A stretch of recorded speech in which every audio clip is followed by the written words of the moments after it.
زرمبش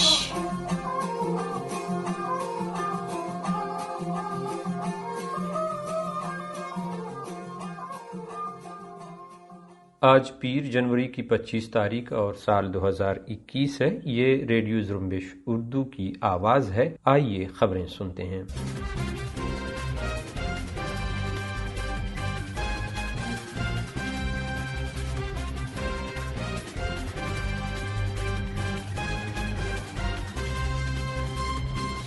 پاکستانی فوج اور ریاست کی طرف سے دباؤ کی وجہ سے بانو کریمہ کی نماز جنازہ بیا باغ لیاری میں نہیں پڑھائی جا سکی۔ پاکستانی فوج ایمبولینس کو اپنی حراست میں تمپ لے گئی، جہاں آج دوپہر کو ان کی تدفین کی جائے گی۔ ہمیں ملنے والی تفصیلات کے مطابق بلوچ نیشنل موومنٹ کی رہنما اور بلوچ اسٹوڈنٹس آرگنائزیشن آزاد کی سابق چیئرپرسن شہید کریمہ بلوچ کی میت ریاستی فورسز نے اپنے قبضے میں لے کر ان کے آبائی علاقے تمپ میں پہنچائی۔ کریمہ بلوچ کی میت پاکستانی فوج نے کینیڈا سے منتقلی کے بعد کراچی ایئرپورٹ سے لواحقین کے حوالے کرنے کی بجائے اپنی تحویل میں لی تھی۔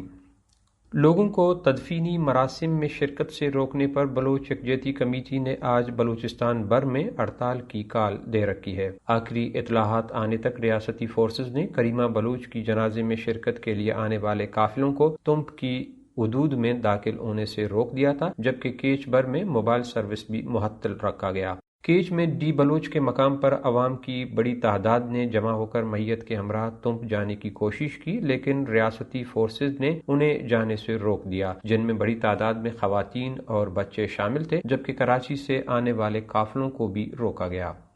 گوادر سے ذرائع نے بتایا ہے کہ گوادر سے جنازے کے لیے جانے والے قافلوں کو تلار کے مقام پر روک کر واپس بھیجا گیا۔ واضح رہے، اتوار کی صبح جب بانو کریمہ بلوچ کی میت کینیڈا سے پاکستان پہنچی تو کریمہ بلوچ کی بہن ماگنج بلوچ اور دیگر میت وصول کرنے کے لیے ایئرپورٹ پر موجود تھے، تاہم پاکستانی فوج نے میت لواحقین کے حوالے کرنے کی بجائے اپنی تحویل میں لے کر عوام کو دیر تک اس سے لاحم رکھا۔ بلوچ یکجہتی کمیٹی کے رہنماؤں سمیت ماما قدیر بلوچ، استاد محمد علی تالپور، یوسف مستی خان اور مہرنگ بلوچ کی قیادت میں عوام کی بڑی تعداد بانو کریمہ کے جسد خاکی کے استقبال کے لیے موجود تھی، جنہیں طاقت کے زور پر روکا گیا۔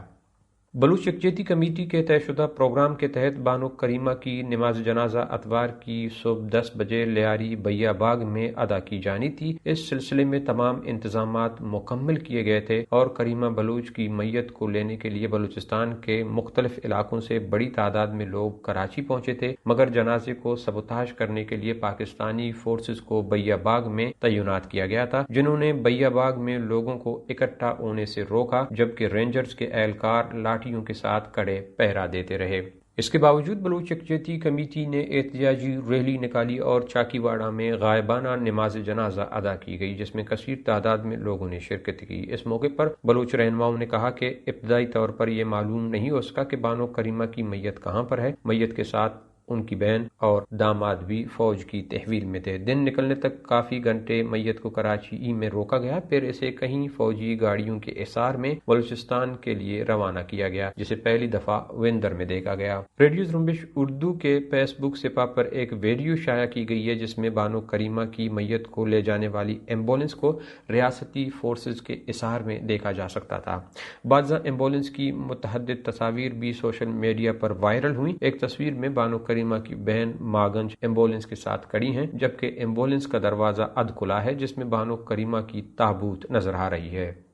بلوچ میونسپلٹی کا وائس چیئرمین، پھر آپ لوگوں سے مخاطب ہوں کہ جو ہم یہاں سے گئے تھے ایئرپورٹ بانو کریمہ کے ڈیڈ باڈی کو وصول کرنے، محمد علی تالپور صاحب تھے، میر مستی خان، یوسف مستی خان صاحب تھے، وہاں بلوچ تھا، میں تھا، اس کے علاوہ کوئٹہ سے ہمارے بہنیں بھی آئی تھیں، مارنگ بلوچ، اور ان کے ساتھ اور بھی بہت سی بہنیں آئی ہیں، اور یہاں سے کراچی سے کافی ہمارے لوگ ہزاروں کی تعداد میں ایئرپورٹ پہنچے بانو کریمہ کے جسد خاکی کو وصول کرنے کے لیے، لیکن وہاں اتنی فوج اور رینجرز کھڑے تھے اور پولیس والے کہ ہمیں وہاں اندر جانے کے لیے نہیں چھوڑا۔ مشکل سے ڈیڈ باڈی ان کے حوالے کیا گیا ان کے لواحقین کو، اس صورت میں کہ ہم خود ہی پہنچائیں گے، جس میں فوج، رینجر اور یہ ساتھ لے کے